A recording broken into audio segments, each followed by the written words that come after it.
So I know I'm a little behind the curve with the news here, but with Rick Riordan's announcement in May about moving forward with a live-action Percy Jackson show on Disney+, I wanted to talk about some things and speculate regarding what the show might be like. I won't get into all of my thoughts on the movies now, but just know that like literally everyone else, I was super disappointed with them. And pretty much ever since the Lightning Thief movie came out, I've been hoping that Percy Jackson would be rebooted. Luckily, it didn't take too long. This is something I've been looking forward to for a long time. I've known about the news since the day it broke, but I'm just now getting to collect my thoughts on it and make this video.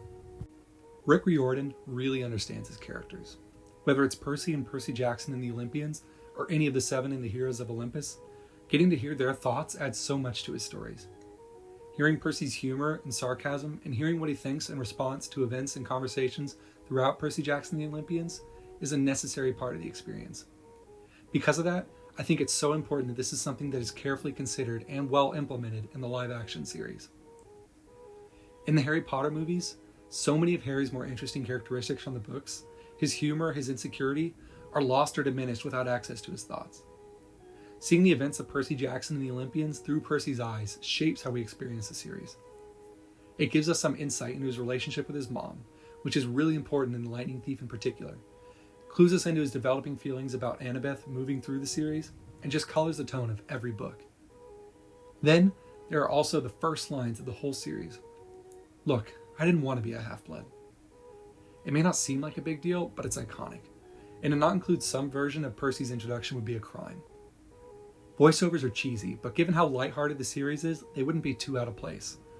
A voiceover would be the simplest way to be able to incorporate Percy's message. Just have one play over the first minute or so of the first episode.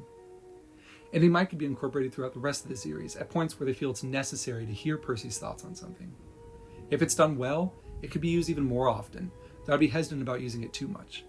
Whatever they do, the point is that they need to find a way to convey Percy's personality, his thoughts, and their effect on the feel of the story. I know it's pretty much the job of a director when adapting a book, and of course Rick is involved with production, so I'm not too worried about them making it work, whatever they decide to do.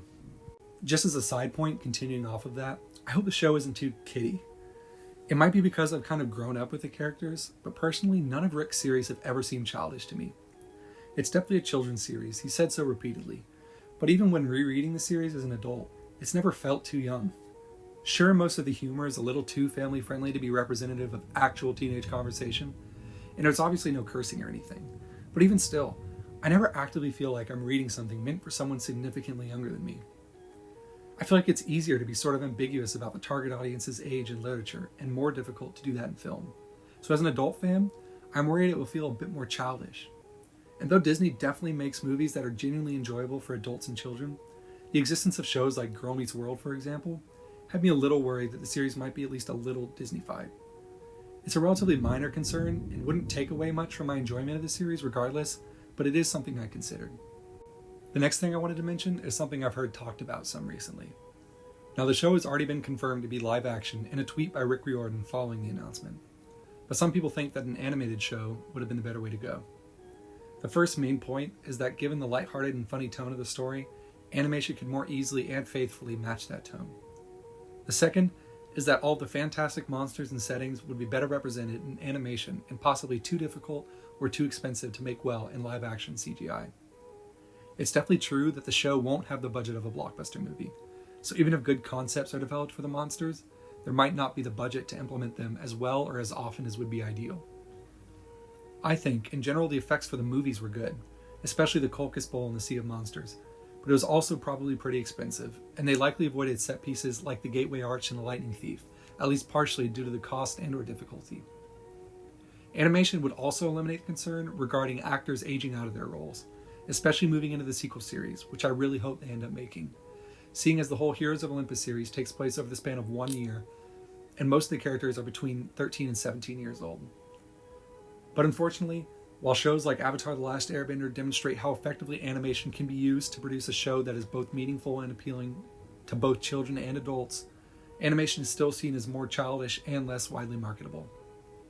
For me, I think that if they can strike the right tone like I mentioned before, live action is closer to what I envision for the show.